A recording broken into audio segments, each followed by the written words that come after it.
ಪುಣ್ಯಕ್ಷೇತ್ರದ ಭಾವೈಕ್ಯತೆಯ ಹರಿಕಾರ ಪೂಜ್ಯ ಶ್ರೀ ಶ್ರೀ ಮಂಜುನಾಥ ಅಪ್ಪಾಜಿ ಕರ್ನಾಟಕ, ಮಹಾರಾಷ್ಟ್ರ ಸೇರಿ ವಿವಿಧ ರಾಜ್ಯಗಳು ಅಲ್ಲದೆ ಭಾರತದ ಉದ್ದಗಲಕ್ಕೂ ಅಪಾರ ಸಂಖ್ಯೆಯ ಭಕ್ತರನ್ನ ಹೊಂದಿರುವ ಭಾವೈಕ್ಯತೆಯ ನಿಜವಾದ ಕಲಿಯುಗದ ಶರಣರು. ಬಾಗಲಕೋಟೆ ಜಿಲ್ಲೆಯ ಬಾದಾಮಿ ತಾಲೂಕಿನ ನೀಲಗುಂದ ಗ್ರಾಮವು ಇಂದು ಸರ್ವಧರ್ಮಗಳ ಭಾವೈಕ್ಯತೆಯ ಸಂಗಮ ಕ್ಷೇತ್ರವಾಗಿ ಪ್ರಸಿದ್ಧಿ ಪಡೆದಿದ್ದು, ಇದರ ಹಿನ್ನೆಲೆ ಪ್ರಮುಖ ಪಾತ್ರ ವಹಿಸಿರುವುದು ಪೂಜ್ಯ ಶ್ರೀ ಶ್ರೀ ಮಂಜುನಾಥ ಸ್ವಾಮಿ ಅಪ್ಪಾಜಿ ಅವರದ್ದು.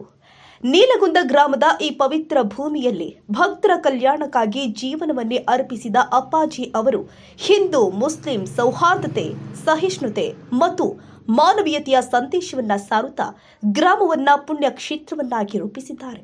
ಅವರ ಸರಳತೆ, ಸಜ್ಜನಿಕೆ ಹಾಗೂ ಸದಾ ಹಸನ್ಮುಖ ಸೇವಾ ಭಾವ ಭಕ್ತರಲ್ಲಿ ಅಪಾರ ನಂಬಿಕೆಯನ್ನ ಮೂಡಿಸಿದೆ. ಕರ್ನಾಟಕ, ಮಹಾರಾಷ್ಟ್ರ ಸೇರಿ ವಿವಿಧ ರಾಜ್ಯಗಳು ಅಲ್ಲದೆ ಭಾರತದ ಉದ್ದಗಲಕ್ಕೂ ಅಪಾರ ಸಂಖ್ಯೆಯ ಭಕ್ತರನ್ನ ಹೊಂದಿರುವ ಪೂಜ್ಯ ಶ್ರೀ ಶ್ರೀ ಮಂಜುನಾಥ ಅಪ್ಪಾಜಿ ಅವರು ಭಾವೈಕ್ಯತೆಯ ನಿಜವಾದ ಹರಿಕಾರರಾಗಿ ಗುರುತಿಸಿಕೊಂಡಿದ್ದಾರೆ ಎಂಬುದು ಭಕ್ತರ ಅಭಿಪ್ರಾಯವಾಗಿದೆ.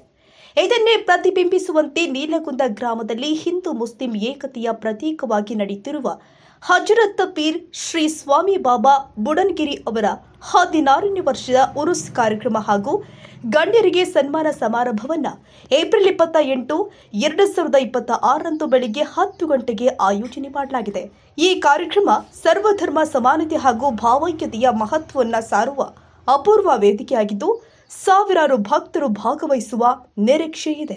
ಬಾದಾಮಿ, ಬಾಗಲಕೋಟೆ ಜಿಲ್ಲೆ ವ್ಯಾಪ್ತಿಯ ಈ ಪುಣ್ಯ ಕ್ಷೇತ್ರದಲ್ಲಿ ನಡೆಯುತ್ತಿರುವ ಈ ಭವ್ಯ ಪರಂಪರೆ ಕಾರ್ಯಕ್ರಮಕ್ಕೆ ಎಲ್ಲರೂ ಹೆಚ್ಚಿನ ಸಂಖ್ಯೆಯಲ್ಲಿ ಆಗಮಿಸಿ ಭಾವೈಕ್ಯತೆಯ ಸಂದೇಶವನ್ನ ಮತ್ತಷ್ಟು ಬಲಪಡಿಸಬೇಕು. ಶರಣು ಬನ್ನಿ, ಹರುಷ ತನ್ನಿ. ಪೂಜೆ ಮಾಡ್ಬೇಕಂತ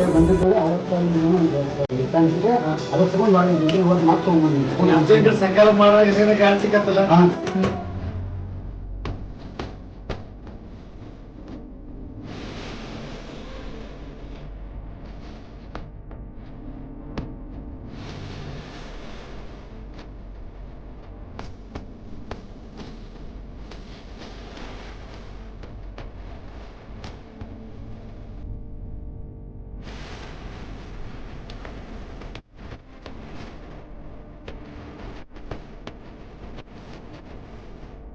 ನೀನೇ ನನ್ನ